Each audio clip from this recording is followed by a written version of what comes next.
gospel reading is Mark chapter 1, beginning with the 29th verse. As soon as they left the synagogue, they entered the house of Simon and Andrew with James and John. Now Simon's mother-in-law was in bed with a fever, and they told him about her at once. He came and took her by the hand and lifted her up. Then the fever left her, and she began to serve them. That evening at sundown, they brought to him all who were sick or possessed with demons, and the whole city was gathered around the door. And he cured many who were sick with various diseases and cast out many demons, and he would not permit the demons to speak because they knew him. In the morning, while it was still very dark, he got up and went out to a deserted place, and there he prayed. And Simon and his companions hunted for him. When they found him, they said to him, "Everyone is searching for you." He answered, "Let us go on to the neighboring towns, so that I proclaim the message there also. For that is what I came out to do." And he went throughout Galilee, proclaiming the message in their synagogues and casting out demons. This is the word of God for the people of God. Thanks be to God. Lisa and I watched a little thing last night for a while. Best Super Bowl commercial ever, and they ranked them, did a countdown. I was trying to think what's the most amazing thing in the Bible. Hard to pick, like creation of the universe. That's pretty good. Christmas, God becoming flesh, God becoming one of us. It's pretty good. Easter, God raising Jesus from the dead. I said a couple of weeks ago that Jesus calls these disciples. They hadn't laid eyes on him 5 minutes before, and he walks up and they drop everything, their livelihood, their families, and they traipse off after him and have no idea where they're going. That's pretty amazing. But what we heard in today's passage that Amanda read might qualify. Here's Jesus, God's Son, the Messiah. His to-do list must be endless. He's got so much stuff he's got to do. He's got to expel demons. He has teachings to reveal. He's already being hounded by the authorities. Sick are clamoring for his attention. And we read here, not for the last time, Jesus went off by himself to pray. Jesus, with an endless to-do list, went off by himself to pray. What did he pray? Did he have a prayer list like we would have? Like Eliezer has cancer, Miriam is suffering some early dementia, Lord, help. Did he do that? He taught us the Lord's Prayer, and in the Lord's Prayer, there's not a lot of asking for favors in there. It's more stuff like, your kingdom come. When Jesus prayed, he no doubt took the pains of the world before God and asked that God's kingdom would dawn here on earth. People ask me to pray for them often, and it's one of my greatest honors and privileges in life to be able to pray for people. Clergy don't have an inside track. I have to say that in my own life, when I need my go-to people for praying, and not clergy, they're lay people that I know who are very committed to prayer, who are very holy, who talk with God all the time. It's who I go to. It's an honor. I've done a poll. I've shared some of this with you before, that when people ask me for prayer, 95% of the time, it's for some health concern. Hey, we live in a pretty healthy country and a pretty advanced civilization here. One of the questions we might ask is, does prayer work? Does prayer work? I've read studies where they pray for people in one hospital and don't pray for people in another hospital. Maybe it's kind of like getting a placebo in a medical test, right?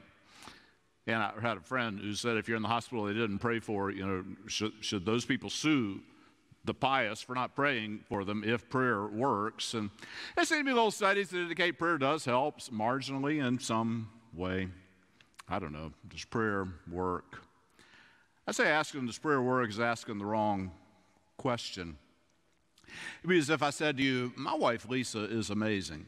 She is amazing. She's watching, I better say that, right? She really is amazing. But if I said to you, what's amazing about her is that out of every 20 things I ask her to do, she does 18 of them. She's amazing. You'd think I was a cad. It's a little bit like the proverbial child that goes off to college. You never hear from him, and you never hear from him. And then he calls one day. Why does he call? I'm out of money. I need some money. Only calling when you need something. Prayer is a relationship. It's not just asking for stuff, and yet at the same time, I totally understand all of those prayers, all of those prayer requests. Somebody's sick, somebody's in the hospital, somebody's got COVID. I have a cousin, he's on a waiting list for a heart transplant. He's really ill.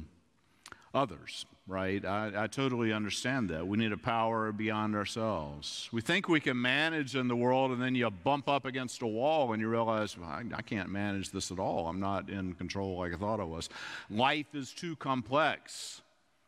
The world is too large.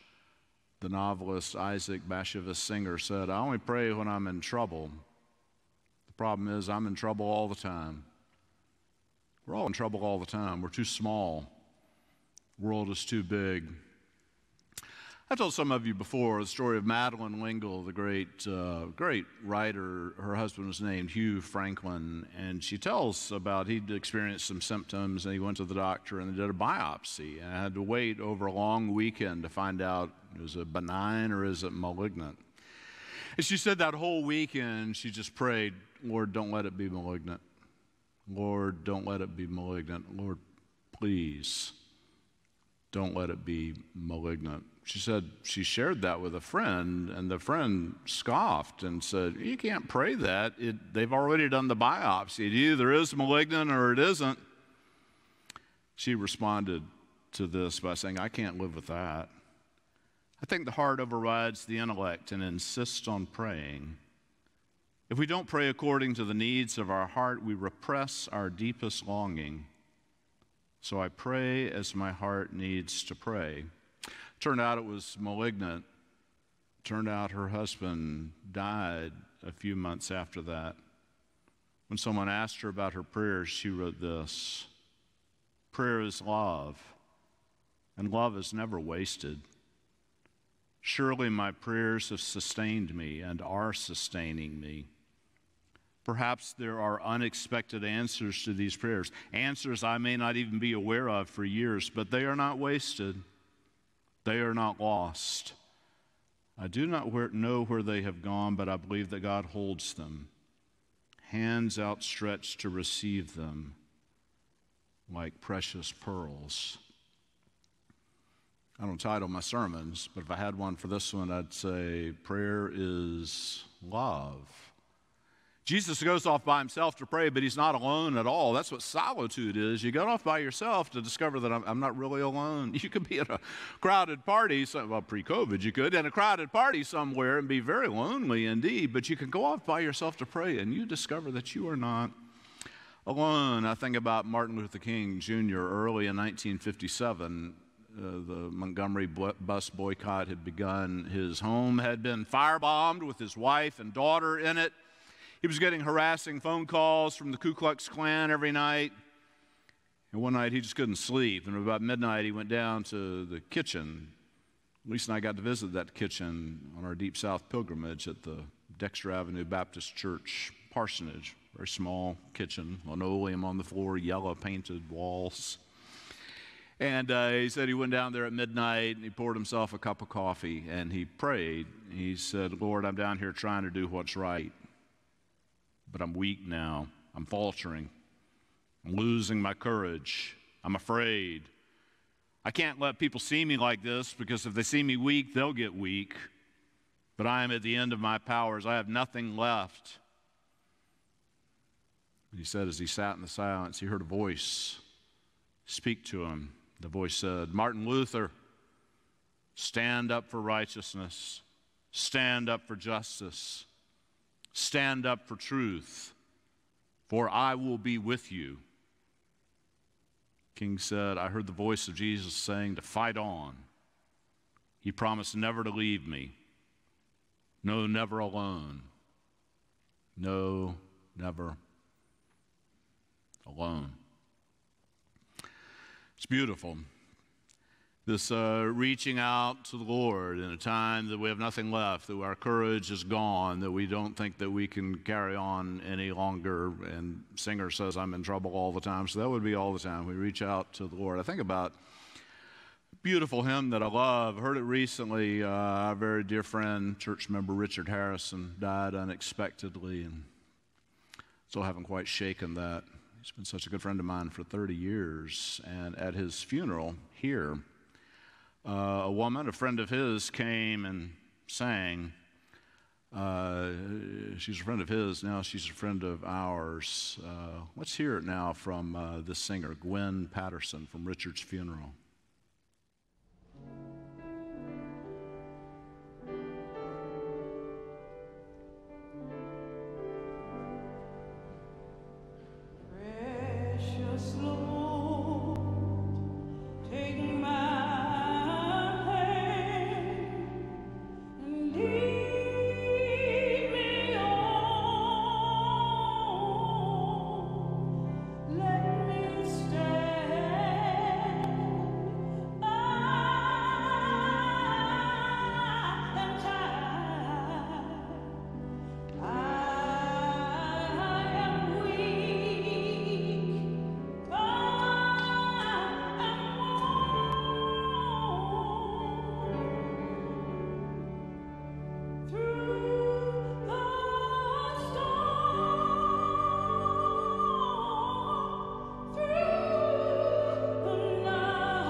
Hallelujah.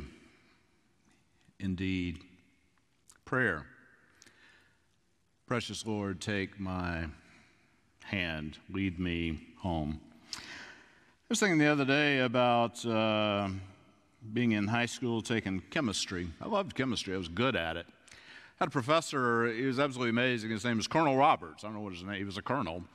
And he had been at Pearl Harbor. And he loved to talk about Pearl Harbor, told us great stories. I remember one day we went in and Colonel Roberts said, I'm about to hand out the quiz. And my buddy Carl, he looked at me and he said, I hadn't studied for the quiz. And I said, well, good grief, dude, what are you going to do? He raised his hand. I thought this was gutsy. And he said, Colonel Roberts, weren't you at Pearl Harbor?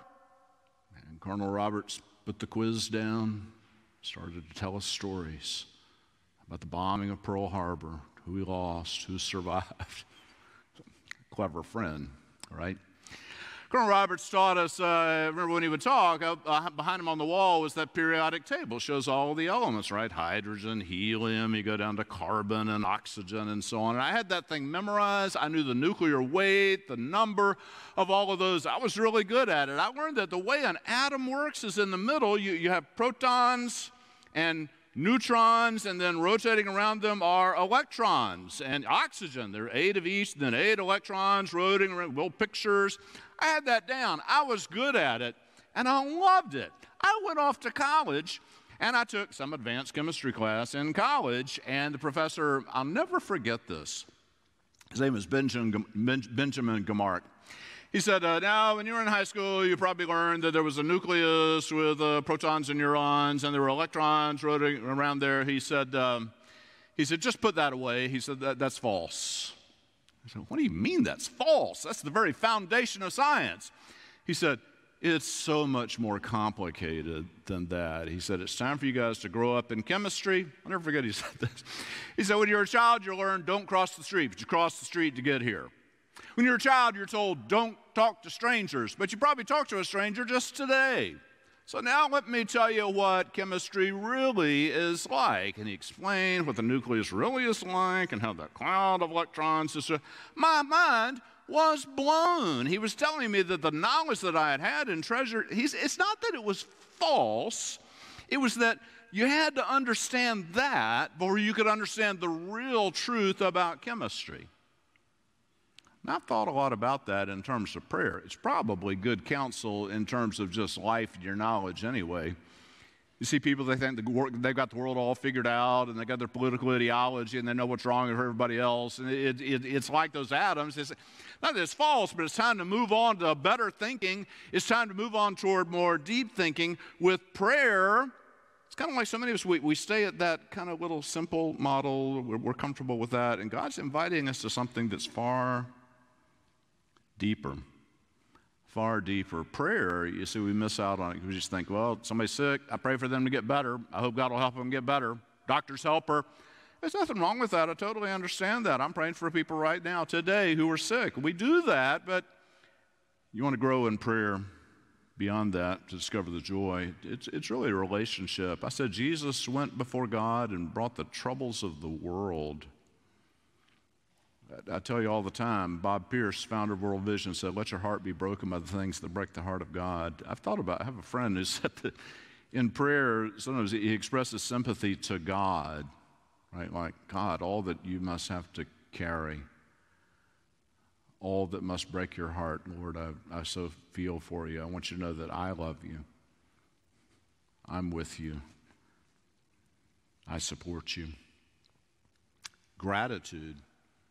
Everything out of the Super Bowl ads tonight, they will not come on and say, you should be very grateful and very content with what you have. No, it'll say, buy this, buy that, buy, right? It's all about not being content, but prayer is all about gratitude.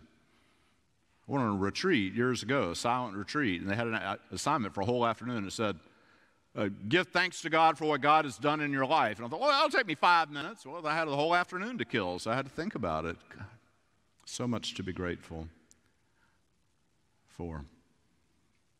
Prayer is gratitude. Prayer is praise. Praise is not just thanking God for what God's done for me or thanking God for what God's done for me lately. It's praising God for who God is and how great God is. Everybody wants and needs this. A lot of times in marital counseling, I just say to people, just go praise each other. Your marriage will get better. I just say, you're beautiful. You're so good. You make a great souffle. You drive well. I don't know, something, right? Anything. Praise the other person. God wants praise. And not because God's vain, but because it's just the truth of reality. God is amazing. The more we're caught up in wonder, love, and praise, the more we know the joy, the more we're in sync with the meaning of the universe. Confession. Prayer is always confession. I mean, you and I, we have mucked things up. Golly, some of our best intentions have just created a mess. And we get self-indulgent. We're deaf to the hurts of others. We engage in self-destructive behaviors. Confession isn't groveling in guilt. Confession is waking up to the mercy of God. Confession is realizing I have lost my way. I thought I wasn't enough, but in God's eyes, I actually am enough. There's mercy. I'm not alone. Waking up. Prayer is offering yourself. We say, here I am, Lord.